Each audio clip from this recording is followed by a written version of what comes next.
Bapak Ibu saudara-saudara yang terkasih di dalam Tuhan, saya ucapkan selamat pagi dan salam sejahtera untuk kita semua. Selamat ketemu kembali dalam ibadah hari Minggu ini. Satu sukacita kita bisa ketemu kembali.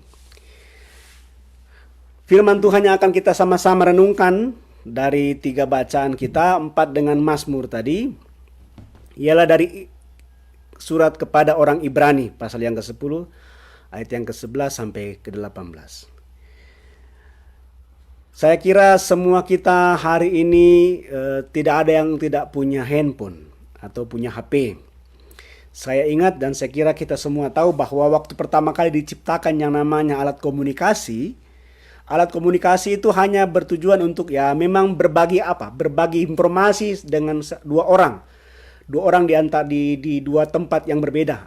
Artinya ini komunikasi dua arah saja, mengirim dan menerima. Tidak ada yang lain. Bahkan kalau kita lihat-lihat mencari di Google, kita lihat di Google bagaimana bentuk handphone alat komunikasi yang dulu itu terlalu ribet, banyak kabel-kabelnya dan susah. Mesti colok sana, mesti colok sini untuk menghubungkan satu tempat ke tempat yang lain. Dan ketika juga berkembang di abad-abad yang berikut, bentuk HP itu bentuk besar, seperti kalau orang bilang pelempar mangga, karena besarnya. Dan sekarang kita memiliki handphone yang kecil saja bentuknya.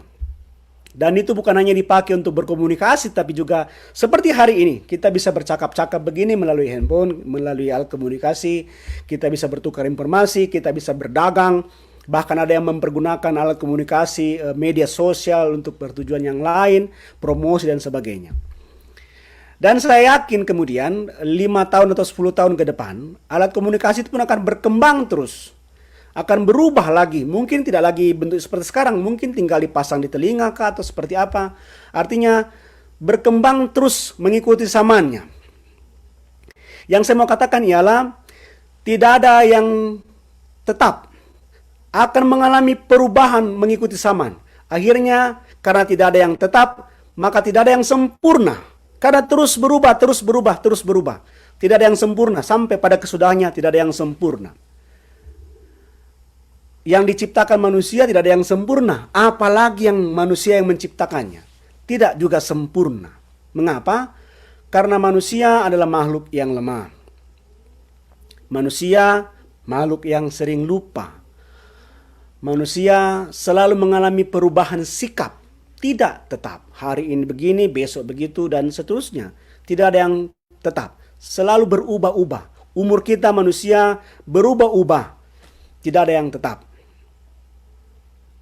Dan itu semua kita berubah, tidak ada yang tetap, karena kita senantiasa dikuasai oleh dosa. Kita dipengaruhi oleh dosa. Dan karena kita dipengaruhi oleh dosa, maka manusia membutuhkan yang namanya pentahiran, penyucian, pengudusan. Karena kalau tidak dikuduskan, tidak disucikan, tidak ditahirkan, manusia tidak mendapat bagian dalam kerajaan Allah. Manusia tidak layak hidup di hadapan Allah. Kalau kita baca di kitab Daniel tadi, ada yang dilayakkan, ada yang tidak dilayakkan. Dilayakkan di sini berarti berhak menerima anugerah janji Tuhan. Nah, bagian yang kita baca tadi atau dengarkan tadi dari surat Ibrani itu menjelaskan kepada kita bahwa bagaimana kehidupan orang Yahudi di dalam menyucikan dirinya, bagaimana Allah menyucikan kehidupan mereka, menyucikan hati nurani mereka melalui pengorbanan Kristus di kayu salib, satu kali untuk selama-lamanya. Sehingga ketika mereka dikuduskan oleh Allah, satu kali itu, mereka mendapat jaminan keselamatan. Satu kali juga untuk selama-lamanya.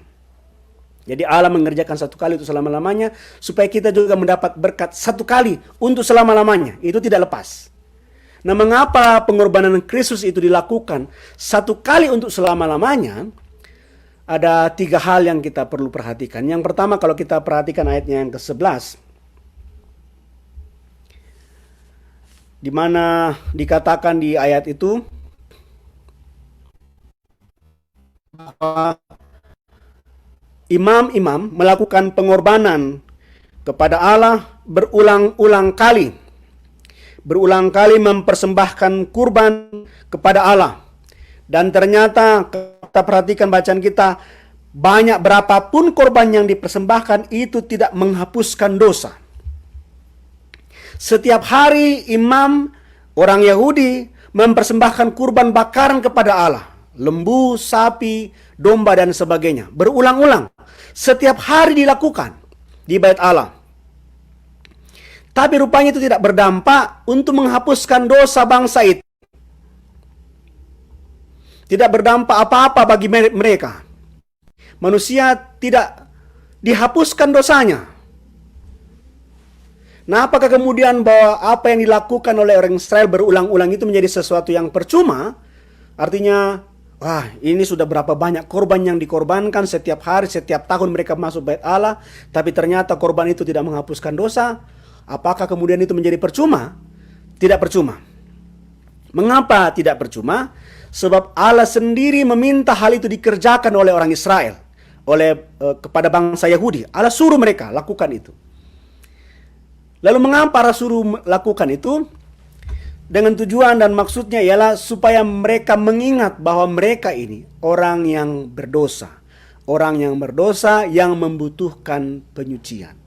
Jadi korbannya tidak membawa pengudusan, tetapi korbannya mengingatkan kepada mereka bahwa mereka ini orang berdosa.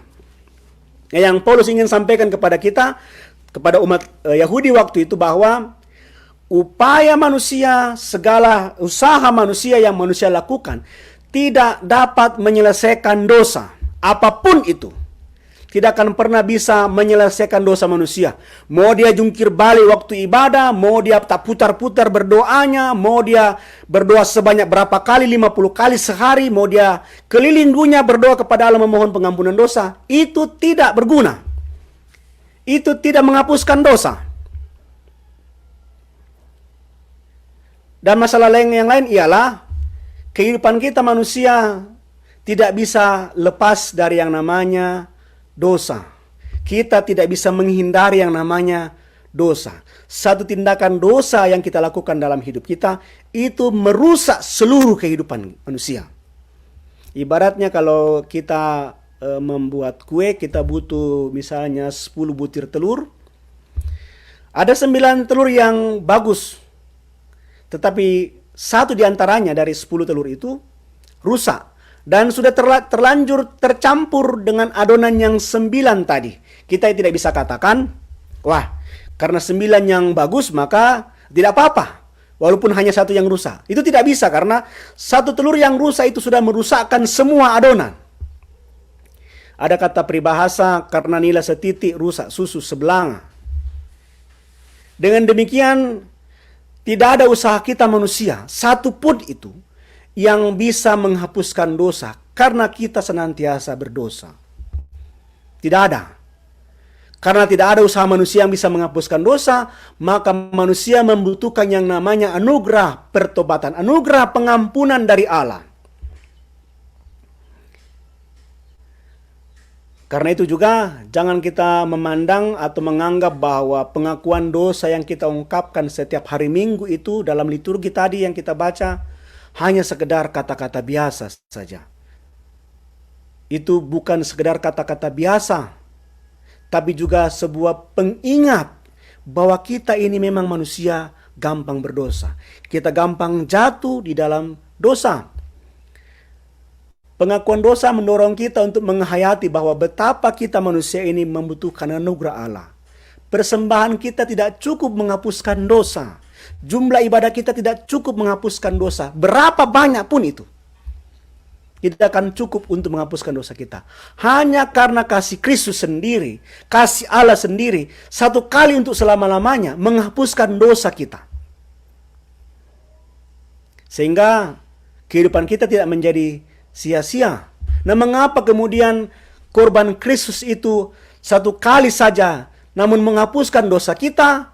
Kalau kita baca ayat yang ke-12 sampai ke-14, karena korban Kristus adalah korban yang sempurna, korban yang menyempurnakan yang lain. satu kali untuk selama-lamanya diulang. Kata itu diulang ada berapa kali? Ada 2 kali kalau saya tidak salah ingat di dalam bacaan kita. Ada di ayat yang ke-10 dan ada yang di ayat yang ke-14. Tuhan Yesus melakukan pengorbanan satu kali untuk selama-lamanya. Nah, kita memang perlu membedakan mana yang namanya korban, mana yang namanya kurban. Memang terlihat hampir sama, mirip-mirip saja, tapi sebenarnya berbeda. Korban itu adalah orang yang terkena musibah. Misalnya korban kecelakaan, korban bunuh diri, dan sebagainya. Itu korban. Sedangkan kurban adalah sesuatu yang dikenai penderitaan. Tuhan Yesus disebut sebagai kurban karena dia menanggung penderitaan yang sebenarnya dia tidak mesti tanggung. Jadi dia disebut sebagai kurban, tapi juga bisa disebut sebagai korban karena dosa kita, dia yang dikorbankan. Jadi dia merangkap 2 hal. Tuhan Yesus menjadi korban dan juga menjadi korban karena dosa manusia. Satu kali untuk selama-lamanya dikatakan dalam bacaan kita di ayat yang ke-14 itu untuk mempertegas bahwa kalau Tuhan yang bekerja, maka apa yang dilakukan oleh Tuhan itu tuntas sampai ke akar-akarnya. Nah, mengapa disebut sampai ke akar-akarnya? Sebab pengorbanan Kristus tidak hanya menuntaskan, menyelesaikan hukuman karena dosa, sebab hukum dosa ialah maut, tetapi juga menuntaskan bahwa semua kesalahan, semua pengaruh, semua kuasa dosa diselesaikan. Sehingga kita menjadi umat yang kudus, umat yang ditahirkan oleh Allah. Nah, kalau kita dikuduskan oleh Allah, berarti itu tidak hanya hari ini saja, tetapi terus-menerus dikuduskan. Kita tidak perlu lagi membawa korban kita kepada Allah. Sebab Allah setiap hari menguduskan kita, menyucikan kita, mentahirkan kita. Yang Allah mau lihat dari kita ialah bagaimana iman kita terus-menerus juga terarah kepada Allah. Bagaimana iman kita terus-menerus benar percaya kepada Allah, berpengharapan kepada Allah. Nah, iman kita secara terus-menerus itu membaharui pikiran dan hati kita. Dikatakan di dalam bacaan kita, aku akan menaruh hukumku di dalam hati mereka. Jadi, hati yang dibaharui terus-menerus, pikiran yang dibaharui terus-menerus akan mendorong kita untuk memaknai bagaimana pengorbanan Kristus. Orang yang memaknai pengorbanan Kristus dengan hati dan pikiran yang terus dibaharui akan didorong untuk hidup yang saleh, hidup yang taat, hidup dalam rasa syukur kepada Allah. Pengorbanan Kristus itu cukup satu kali untuk selama-lamanya, tapi syukur kita tidak pernah ada kata cukup di hadapan Allah. Rasa syukur kita kepada Allah tidak bisa kita katakan cukup hari ini saja, besok tidak usah. Cukup hari Minggu saja kita bersyukur kepada Allah, Senin, Selasa, Rabu, Kamis, Jumat, seterusnya. Tidak perlu kita bersyukur kepada Allah. Tidak. Tidak pernah ada kata cukup untuk bersyukur kepada Allah.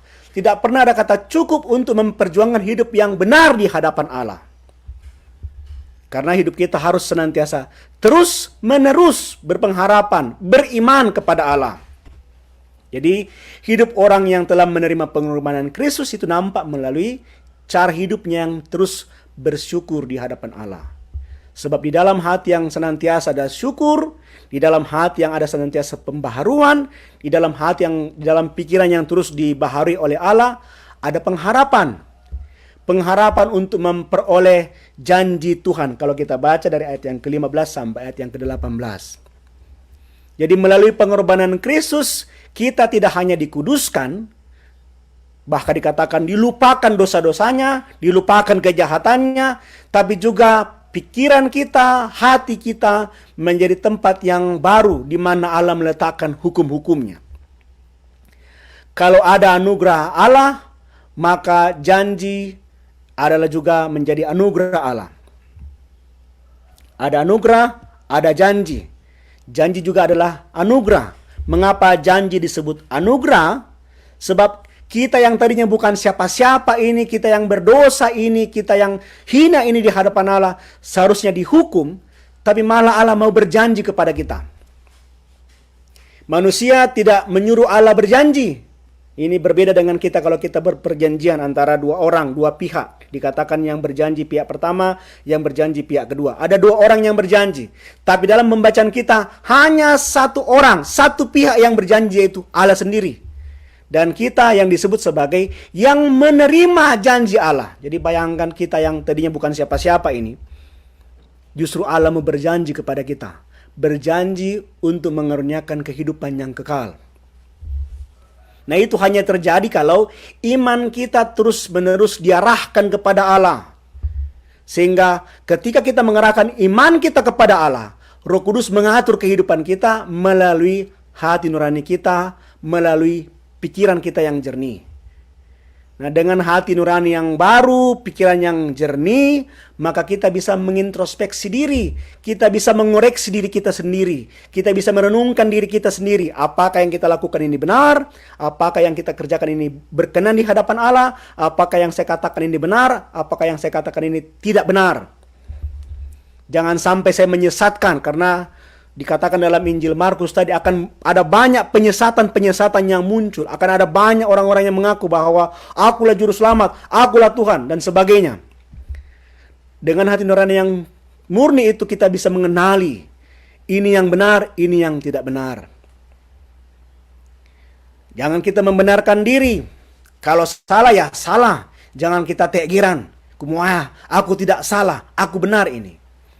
Itu kurang introspeksi diri namanya. Itu namanya orang fasik.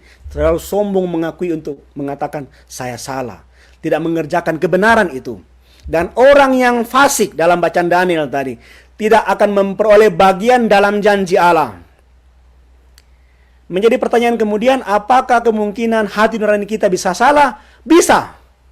Hati nurani kita bisa salah kalau hati nurani kita tidak pernah dibaharui. Hati nurani kita bisa menjadi menyesatkan kalau hati nurani kita, pikiran kita tidak pernah kita baharui. Ibaratnya kalau kita mau makan kan, ketika kita mau makan kan di atas piring yang bersih, bukan piring yang kotor. Tidak kita bisa mengatakan cukup satu kali piringnya dicuci, setelah itu tidak perlu dicuci lagi. Ini kan piring kotor itu. Tidak bisa. Piringnya harus dibersihkan lagi untuk kita tempati makan. Demikian hidup kita juga. Bisa saja kita menyesatkan orang, menjadi virus bagi orang, menjadi kuman bagi orang, kalau pikiran kita, hati kita tidak senantiasa dibersihkan. Nah, bagaimana cara membersihkannya? Tidak lain tidak bukan dengan mendekatkan diri senantiasa dengan firman Allah, merenungkan firman Allah. Kita juga tidak bisa mengatakan, cukup hari Minggu saya bersyukur kepada Tuhan, cukup hari Minggu saya minta pertolongan hari Tuhan, seterusnya. Tidak. Tidak ada kata cukup, saya katakan kembali. Tidak ada kata cukup untuk kehidupan kita yang mau terus dibersihkan, yang mau terus dibaharui oleh firman Allah.